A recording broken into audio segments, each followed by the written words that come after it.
tal? Muy buenos días, amigos y amigas internautas, como que nos acompaña en una nueva emisión de El Salvador Today. Como siempre es un verdadero placer que nos pueda acompañar para discutir un poco los temas que nos convierten en país, que nos convierten en sociedad y que juntos tenemos que sacar adelante. Antes de iniciar en forma la conversación, quiero por supuesto enviar un caluroso saludo a todos los padres que son pilar en sus casas y que además son ejemplo para toda la sociedad. También me permito dar la bienvenida al ingeniero Eric García. Ingeniero, muchísimas gracias por estar aquí. Mucho gusto, gracias por invitarme.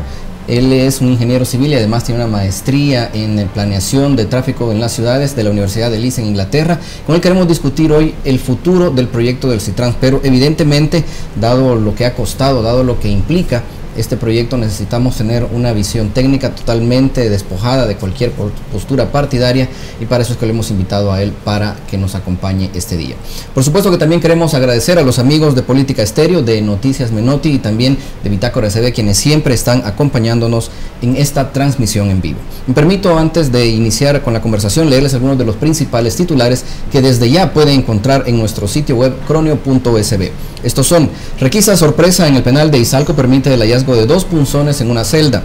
Además, Arístides Valencia misteriosamente revierte tendencias en elecciones internas del FMLN.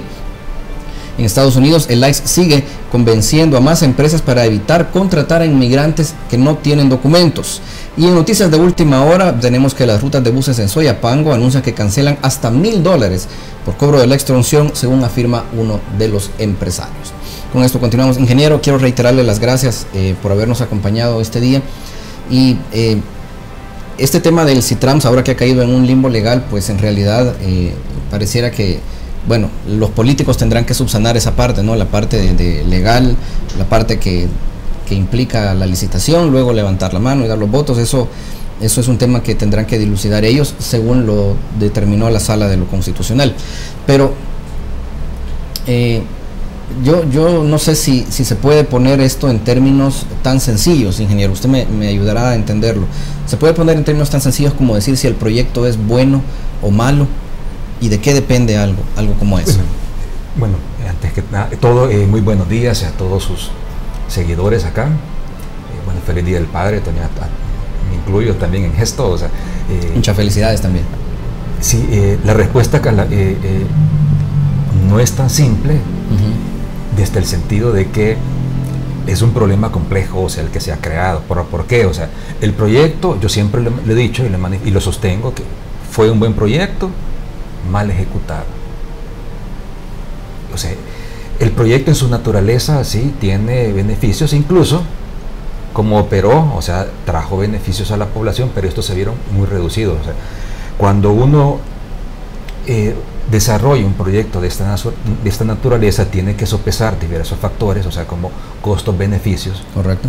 Y por lo general, o sea, no es, o sea, como se manejó, digámosle que quitándole el espacio a unos, se lo voy a ceder a otros y así mejoro la situación. O sea, que eso fue lo que sucedió con la introducción, digámosle, del carril del Citrans.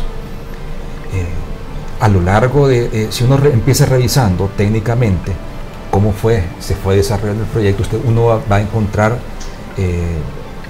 muchas incongruencias de que por qué se hicieron de esta manera, que por qué optaron por esta opción. Entonces todo eso, quiere decir, no le ha restado al proyecto muchísimo beneficio. ¿Viabilidad? Viabilidad también. Bueno, el proyecto, los estudios técnicos siempre lo calificaron como viable. Obviamente era por otra ruta, no por la ruta de que se... Ahí quisiera que me ayudara a hacer un poco de énfasis, ingeniero, porque yo lo escuché a usted en entrevista en otro programa y en realidad resulta sorprendente, pues entiendo que los estudios señalaban, o las planeaciones decían, que la ruta que debía seguir el carril segregado era otra, completamente diferente a la que tenemos ahora. ¿Es así? Sí, es así. ¿Y cuál debía ser entonces? Mire, la ruta que se planificó y la que se evaluó el proyecto fue la ruta de la Rubén Darío, la Araujo, no la Juan Pablo II. O sea, tocar la Juan Pablo II es lo que yo siempre les he dicho, ha sido un error muy grande que se cometió durante la ejecución del proyecto. Porque primero carecía de su viabilidad técnica y las autoridades competentes nunca justificaron de que por qué, o sea, se había hecho ese cambio. Todos los estudios indicaban que la ruta idónea era otra.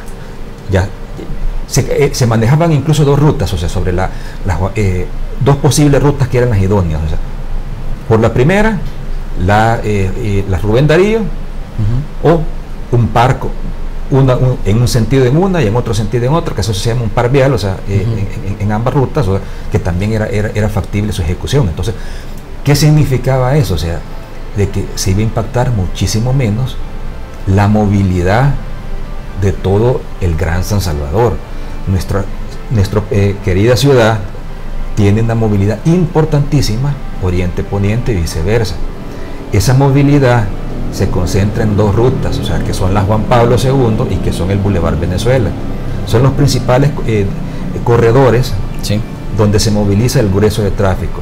Usted interfiere o le quita capacidad ahí, va a causar lo que se causó, o sea, una congestión y unos niveles de congestión altísimos, y que fueron sus mismos estudios, incluso posteriores que se hicieron a la introducción del CITRAM, pues, arrojaba lo mismo, de que de partir de una situación ya crítica, lo dejaba en una situación peor, o sea que no había mejoría.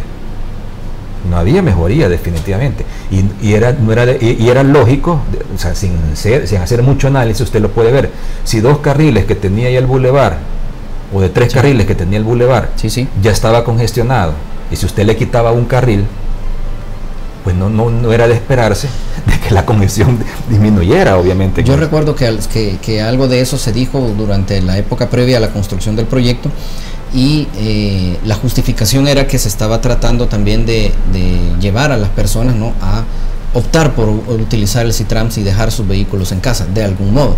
¿Esto es realista, digamos, aunque...?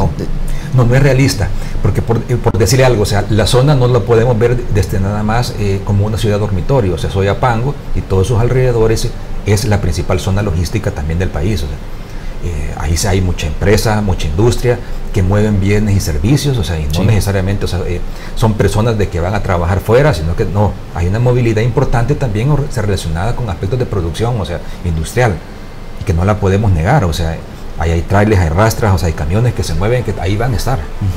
Y también, o sea, no se puede negar de que hay un parque vehicular que ya lo usa la gente. Y no es de decirle a la gente, mire, hoy ya no van a usar su vehículo.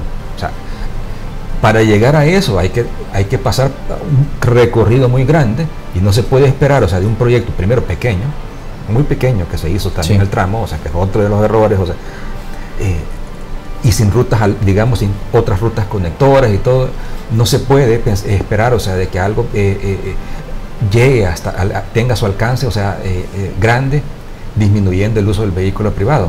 No sería realista, o sea, pienso yo, o sea, de buenas a primeras, es todo un proceso o sea, sí podemos empezar pensar en eso cuando tenemos un sistema de transporte masivo más robusto, o sea, más planificado y más interconectado, porque también, o sea, el CITRAMS, o sea, aparte que se dice que es un sistema integral, no lo es, o sea, no hay una interconectividad de diferentes medios modales de transporte, por el cual yo puedo decir, por ejemplo, mire, o sea, ¿qué le falta para ser integral? No, mire, o sea, hay que integrarlo con el vehículo privado, hay que integrarlo con ciclistas, hay que integrarlo con la parte peatonal, hay que integrarlo con otras rutas de transporte también público, o sea, y eso no está hecho. O sea, ¿por qué? Porque como se obvió la planificación. O sea, hubo un ejercicio de planificación que se hizo hace 10 años aproximadamente, en el 2009, donde se integró, se retomó, mejor dicho, la idea que del Plamatrans, o sea, que venía de estos buses articulados. Sí, correcto. Exacto, y se interconectó todo esto con la parte urbana.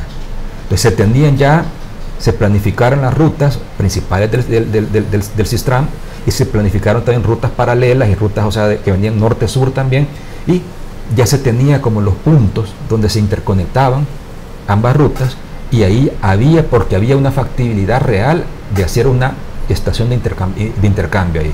Y había en otros puntos una estación para que la gente transborde. Exacto, estación de transbordo, cosa que no lo tiene el sistema actual. No tiene.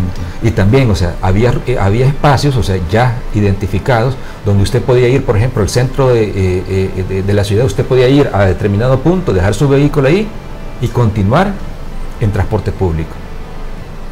¿Por qué? Porque, o sea, hay una necesidad imperante de rescatar nuestro centro histórico.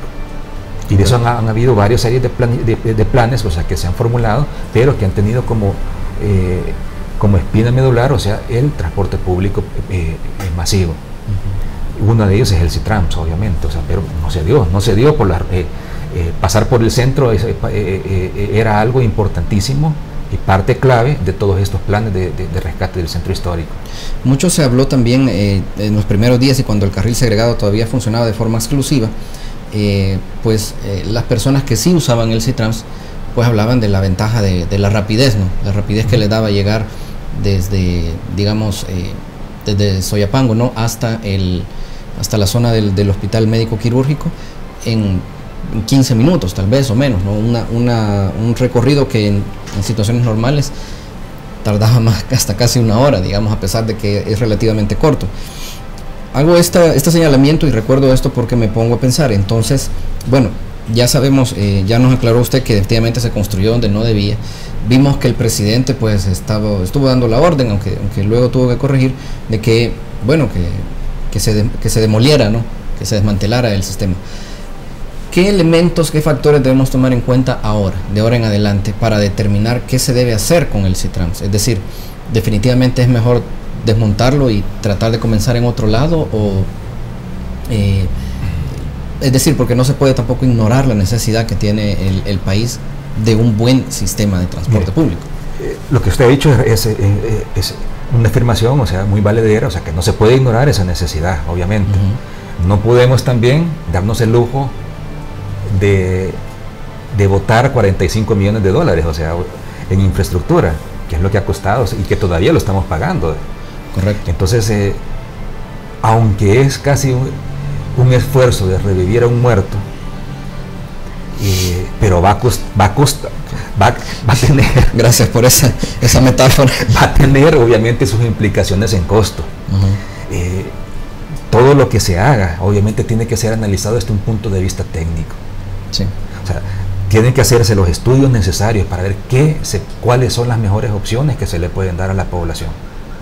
Y para eso hay, créanme, herramientas, o sea, está toda la parte técnica que se puede apoyar como para poder llegar a concluir y hacer unas recomendaciones valederas, o sea, de qué se podría hacer. O sea, hay que hacer todos los estudios pertinentes, o sea, hay que darle mucho énfasis, o sea, a esa parte de análisis, o sea, análisis técnico propiamente de ingeniería de tráfico, qué se puede hacer, qué no se puede hacer, o sea, cuáles son las opciones, si hay necesidad de cambiar la ruta, no hay necesidad de cambiar la ruta, cómo se va a operar, qué le conviene a la población, definitivamente, desde muchas ópticas. O sea, yo como lo manifestamos hace un rato, o sea, de que este tipo de proyectos, o sea, no es, o sea, no podemos tampoco por beneficiar a un grupo de población, no podemos, o sea, castigar grandemente a todos los demás.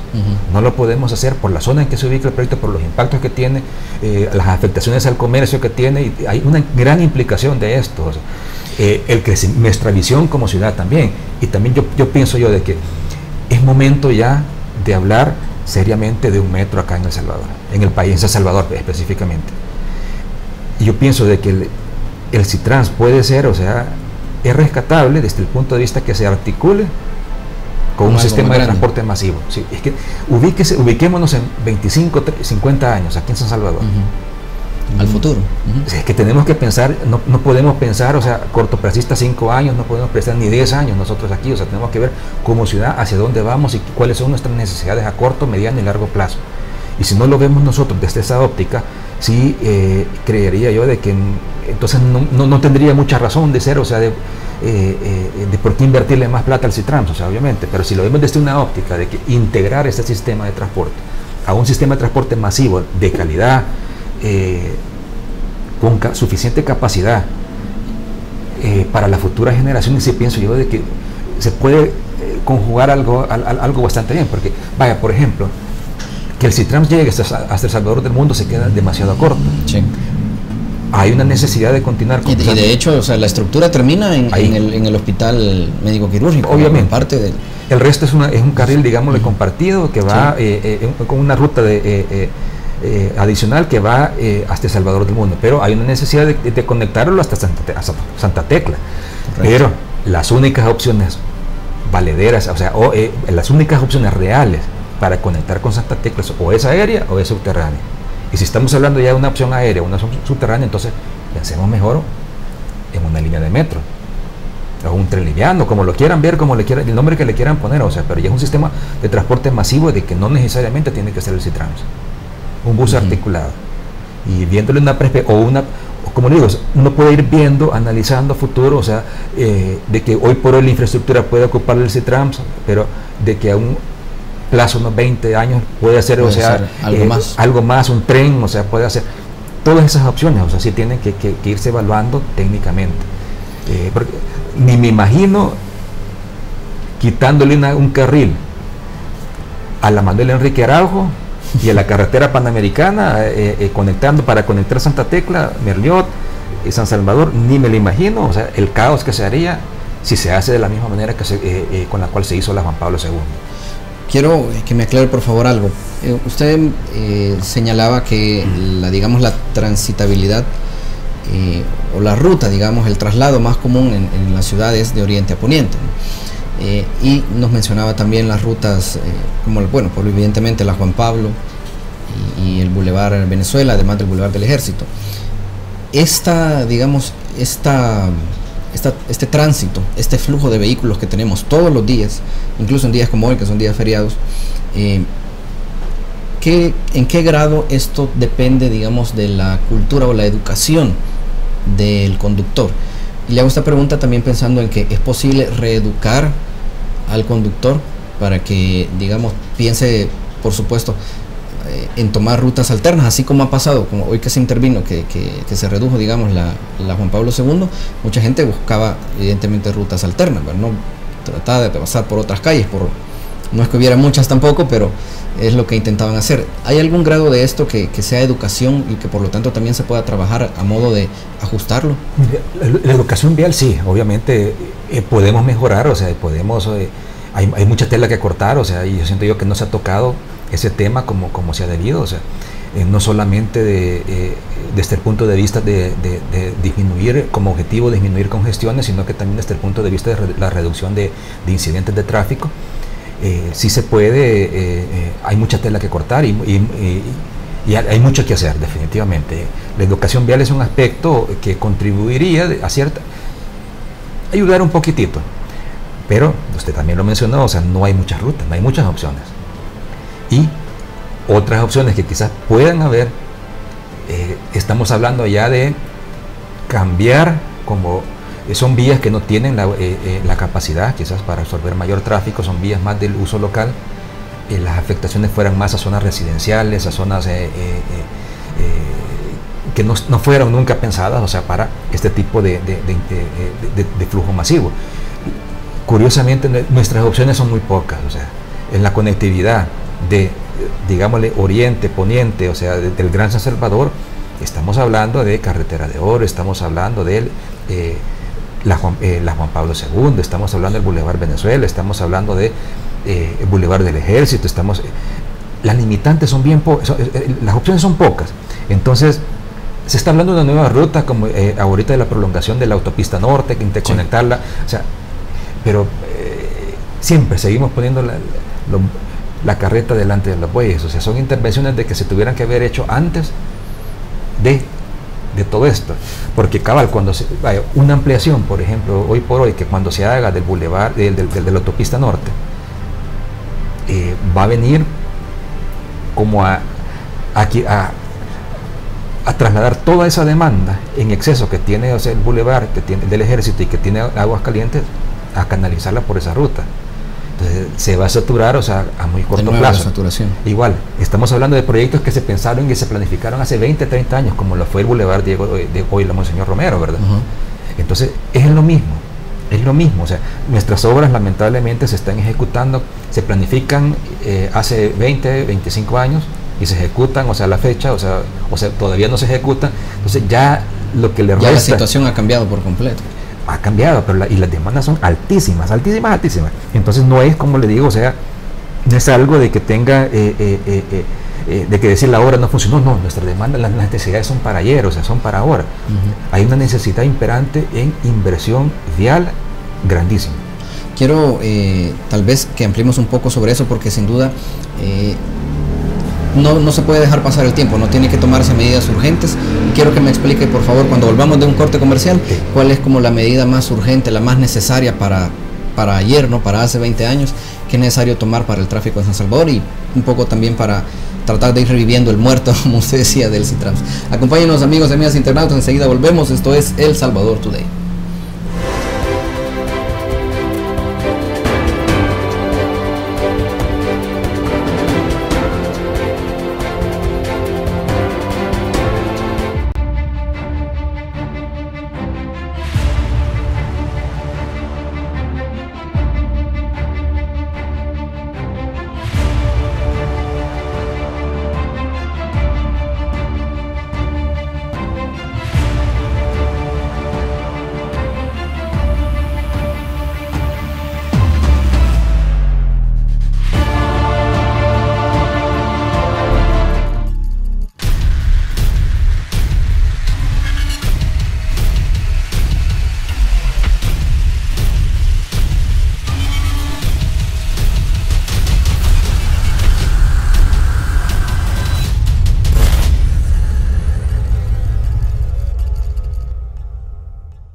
Si sabes que matas al planeta, ¿por qué seguís comprando papel?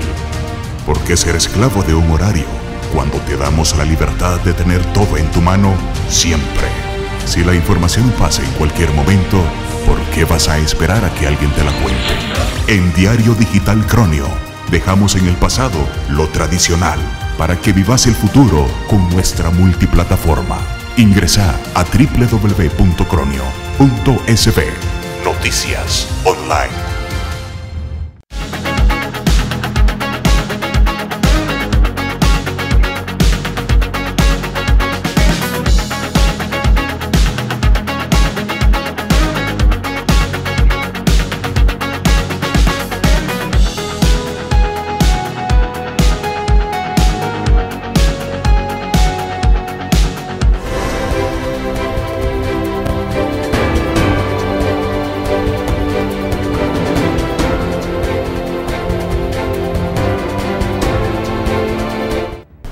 Qué bueno que permanecen con nosotros. Esto es El Salvador Today. Continuamos discutiendo un poco, como lo decíamos en el bloque anterior, cómo revivir a este muerto que ahora tenemos en manos, como es el Sistema Integrado de Transporte Público del Área Metropolitana de San Salvador, el Citrans, que definitivamente de momento está ofreciendo más problemas, incluso problemas legales, de los que está ayudando a solucionar.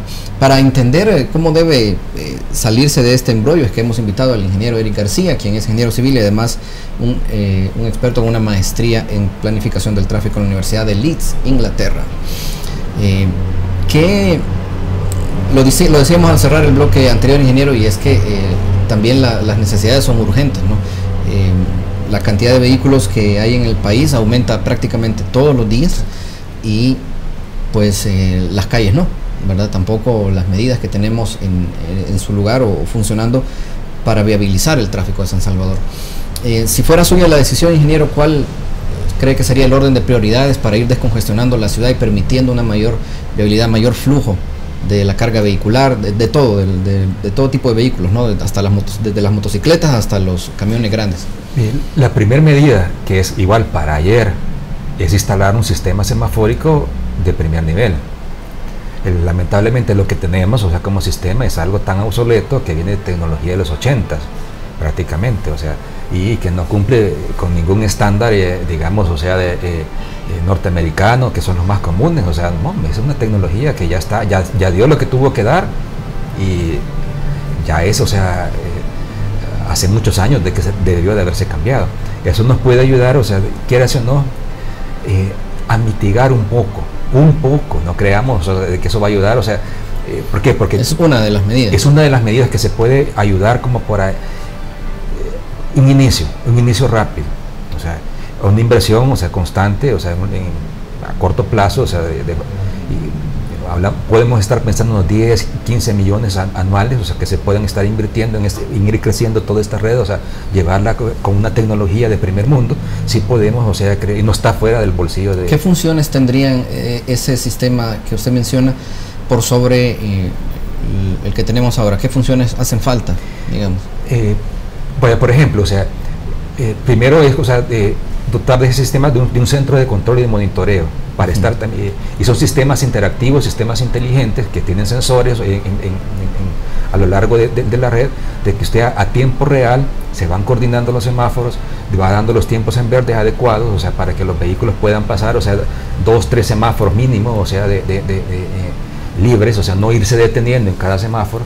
O sea, no hablamos de que los semáforos tengan un tiempo predeterminado que pase así constantemente, sino que se ajuste automáticamente. Son sistemas activos, o sea, de que están interactuando a tiempo real con la cantidad de vehículos que están circulando, y los sistemas están reprogramando los tiempos de los semáforos y coordinando todos los semáforos de zonas grandes, de un área amplia. Entonces usted puede perfectamente circular, o sea, pasar en verde 3 semáforos mínimo, y no es como hoy por hoy, o sea, de que usted, o sea, cada semáforo casi que es una procesión, o sea, que usted se va parando, tiene implicaciones en costos de combustibles, en tiempos, en contaminación ambiental, o sea, perdón, todo eso podría mejorarse, o sea, digamos que con poco esfuerzo. Hay una situación, digamos, también en este tema de los semáforos, por ejemplo, que de pronto dejan de funcionar, digamos, es con un semáforo que deje de funcionar, se va la electricidad en un área, y para citarle un ejemplo, recientemente, digamos, el semáforo del Boulevard Constitución con la calle Sisimiles. El Boulevard Constitución, sabemos todos la carga que tiene, ¿verdad? Y ese semáforo pasó arruinado 3 días. Además de los accidentes que provocó, digamos, también era el congestionamiento. Esto, ¿cómo se permite, o cuál es el costo? Tal vez, ilústranos, esa creo que es la mejor pregunta. ¿Cuál es el costo de permitir que esto pase y de mantener este sistema que también deja que eso suceda? Mire, en estos tiempos donde incluso el sistema actual tiene la capacidad de detectar una falla en un aparato de un controlador de semáforo, en luces y todo, no veo, o sea, para mí sería una negligencia completamente, o sea, de que situaciones como esta sucedan, o sea, ¿por qué? Porque lo que ocasionan el impacto económico es grandísimo, consumo, se disparan los consumos de combustibles, hay vidas que se ponen en riesgo, incluso, o sea, accidentes de tráfico que ocurren, o sea, para mí es una irresponsabilidad definitivamente, o sea, de que esto esté sucediendo, o sea, quiere decir, o sea, de que los sistemas ahí están, o sea, tirados, o sea, están,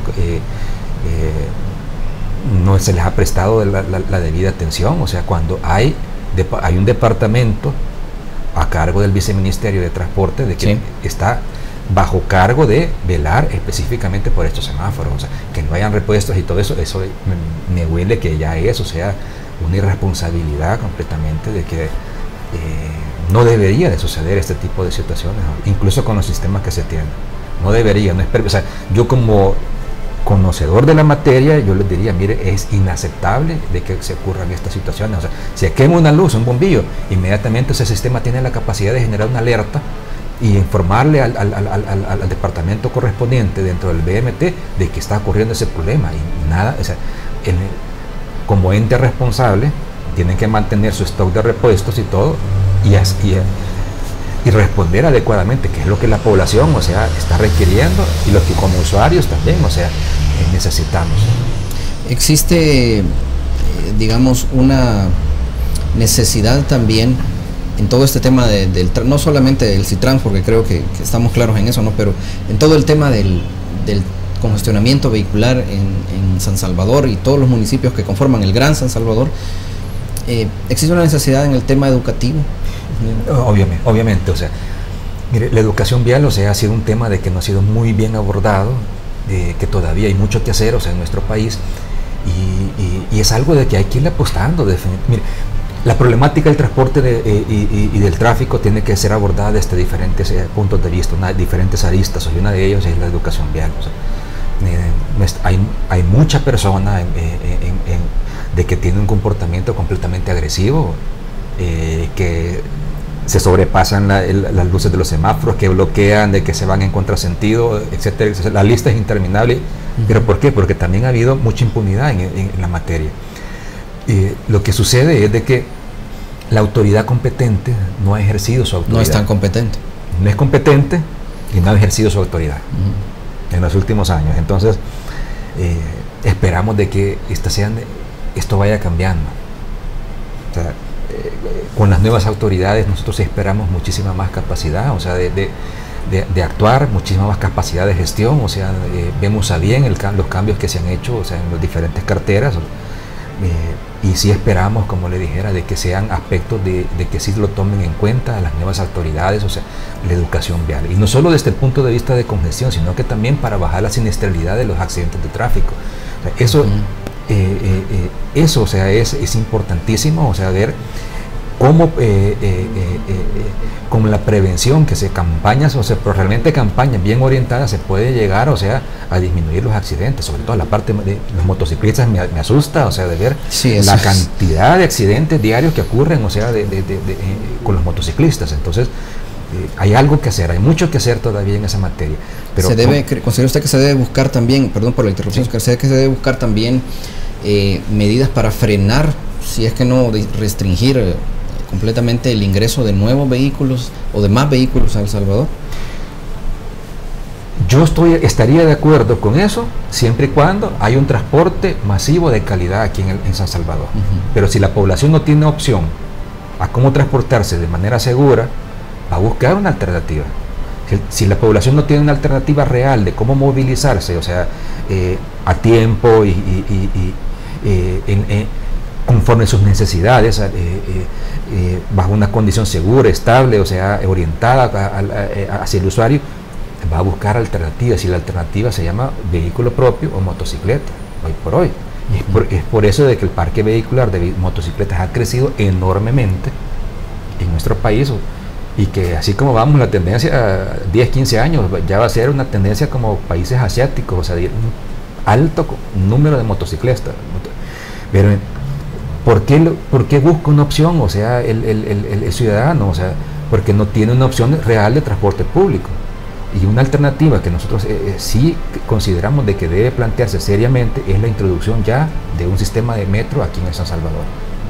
O sea, eso, una apuesta real, o sea, se puede incrementar también otros medios de transporte alternos, bicicletas, por ejemplo, la parte de más caminata peatonal, pero tienen que mejorar notablemente las condiciones de seguridad en nuestro país para poder hacer eso. Ahí usted tal vez puede darnos una visión más clara al respecto. La viabilidad de un metro, ya sea subterráneo o elevado, en términos financieros, digamos, es viable para El Salvador, tomando en cuenta, a ver, y yo quiero que hagamos eso todos, porque todos los que nos ponemos a pensar eso hacemos el mismo análisis, ¿no? De dónde vamos a sacar el dinero y todo eso, pero bueno, pensemos en un número. Basta con recordarnos los sonados casos de corrupción de expresidentes. Mire, usted ha tocado el tema, y eso yo lo he mencionado en otros medios también, o sea, si sumamos, o sea, lo que se está destinando a dos presidentes, o sea, estamos hablando en el orden de los casi 800 millones de dólares, o sea, y como comparativo, por lo menos 700 millones de dólares, por lo menos, y más de lo que sabemos, pues. De lo que se sabe, obviamente. Si solo ahí, o sea, sin corrupción, o sea, se han ido, o sea, 700 millones de dólares a Panamá, como el ejemplo más cercano que tenemos aquí en Centroamérica. La línea 2 del metro les ha costado 1.800 millones, o sea, como que no debería de asustar un número de esa cantidad, o sea. Y Odebrecht de medio, sí, en Panamá, o sea. Entonces, o sea, que la cantidad incluye sobornos. O sea, hay 1.800 millones que les costó a los panameños, o sea, una línea de metro. Entonces, y si en 10 años, o sea, se ha cuestionado, o sea, a dos presidentes 700 millones, o sea, yo creería de que no es por falta de recursos, sinceramente, de que no se está realizando esta obra. O sea, nos puede parecer muy alto, pero estamos hablando del futuro, de la movilidad de toda nuestra principal ciudad, San Salvador, obviamente. Estamos hablando de que cómo vamos a estar en 20, cómo vamos a estar en 40 y cómo vamos a estar en 50 años, si no le apostamos realmente ahorita a esto. Alguien, por ejemplo, me comentaba, yo me hacía un paralelismo. Imaginemos cómo en los años 60, en los años 70, que se planificó mucha de la red vial de la cual tenemos ahorita, y en zonas específicas, vaya, por ejemplo, yo hablo la colonia San Benito, que tiene relativamente vías mucho más anchas que el resto de la capital. O sea, se me decía de que, o sea, que esas personas en aquel entonces eran demasiadas, o sea, que estaban hasta locas porque estaban haciendo, o sea, calles en extremo ancho, o sea, pero sinceramente hoy por hoy, o sea, los beneficios que estamos obteniendo de muchos bulevares que se planificaron en esa época es, o sea, lo estamos viendo, la necesidad que ya se nos quedó corta después que ya no alcanzan, entonces, duraron mucho tiempo. Es realista decir que si no gastamos estos, digamos, 1.200, 1.800 millones en construir un sistema como un metro, porque usted dice que hay otras opciones, ¿no? Sino algo como un metro, algo que nos solucione, lo vamos a estar gastando en gasolina, en costos ambientales, en costos sociales. Se debe elegir entre una y otra. Es muy probable, y eso un estudio técnico, una factibilidad lo puede decir perfectamente. O sea, como le digo, comparar esos costos, o sea, con otros sistemas. O sea, sí, hay un costo que se paga, el costo de transporte. O sea, ¿cuánto me cuesta a mí movilizarme desde mi tiempo, verdad? Hasta el combustible que gasto, hasta el deterioro de mi vehículo, son costos asociados al transporte, de que muchas veces no lo percibimos nosotros como ciudadanos, pero ahí están. Y que al gobierno, en teoría, no le preocupa mucho porque no es algo que ellos estén desembolsando de eso, pero son costos asociados y que nos resta competitividad como ciudad, como país, definitivamente. ¿Por qué? Porque todo bien y todo servicio tiene que movilizarse. Todo bien que se produce, yo produzco acá una camisa, la tengo que movilizar hasta su punto de venta. Sí. Todo servicio, o sea, nosotros... Y ahí donde se hace la camisa tiene que llegar la gente, exacto, a mano de el servicio que se presta, o sea, la persona que va a aportar su mano de obra para elaborar esa camisa también, si tiene que transportar, o sea, entonces, todo está asociado. Entonces, al final de cuentas, esos costos son costos asociados, o sea, de que nos quitan competitividad como sociedad, como país, y a nivel mundial, porque también, o sea, tenemos que ubicarnos en un contexto a nivel que el resto de países, o sea, se está pensando y está planificando mejor las cosas que nosotros. Hoy por hoy nosotros somos el ejemplo a no seguir, a no ser el sistema de transporte público. Lamentablemente tenemos esa connotación, o sea, El Salvador, cuando nosotros, tú viniste de El Salvador, mira y contame cómo está el caso. O sea, el caso del CITRAMS es un caso que ha trascendido nuestras fronteras patrias, o sea, como un ejemplo no de buena manera en nuestro país. Es terrible. O sea, somos vistos, o sea, que en la materia de tráfico como un caso de estudio de las cosas que no se tienen que hacer. Así, o sea, se lo pongo. Entonces, eso nos quita competitividad completamente. Y como le digo, como una sociedad, la movilidad, transportar es una necesidad imperante que tenemos que apostar y tenemos que invertir. No solamente el transporte público, sino que también el transporte privado. Se nos ha acabado el tiempo, pero quiero cerrar con una pregunta muy puntual. Desde su punto de vista, ¿no? como técnico específicamente, ¿cuál cree que debería ser la prioridad de las autoridades de tránsito, de la División de Tránsito de la Policía Nacional Civil, que como ya sabemos no cuenta, o por lo menos eso es lo que nos ha dicho el director, y que existe, digamos, un recurso de gente muy limitado en la Policía de Tránsito? ¿Cuál cree que debe ser la prioridad para ellos? Primero, o sea, orientar bien los fondos, porque yo le cuestionaría un poquitito, o sea, no sé qué director está hablando, porque por ejemplo con directores pasados, o sea,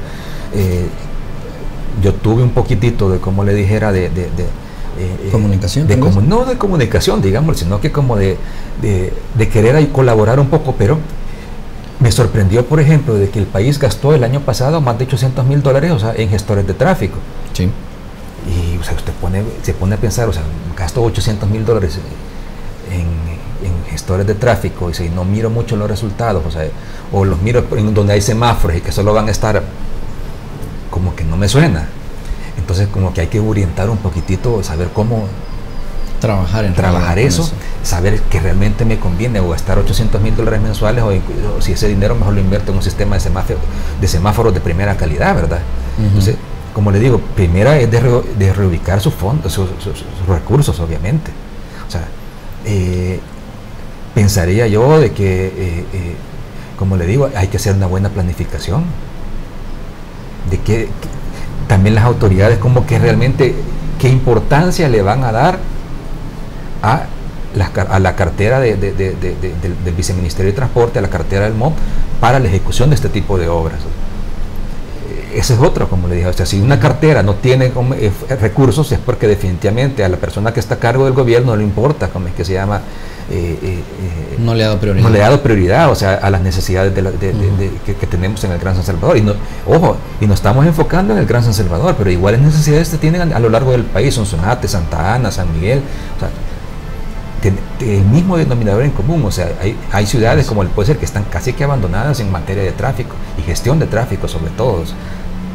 Santa Ana, Sonsonate, sí. O sea, no sé, entonces eso creería yo de que hay que reorientarlo, o sea, que hay que reorientarlo y ver a qué se le va a apostar. O sea, definitivamente. Eso es importantísimo, planificar, hacer las cosas como se deben, o sea, con los estudios técnicos que se deben, o sea, y no creer de que, por ejemplo, de que con consultores venezolanos y con consultores, o sea, brasileños, o sea, yo iba a querer aquí traer la panacea y querer mejorar las cosas, ignorar a los consultores locales, hacerlos a un lado. O sea, esa no es, o sea, acercarse a los diferentes gremios, a los diferentes profesionales. O sea, mire, en conjunto yo pensaría yo de que hay mucho aporte que se puede hacer, o sea, como sociedad, que se puede hacer, o sea, como con mucha empresa privada. O sea, creo que voluntades, o sea, de colaborar en el tema y en la materia las hay.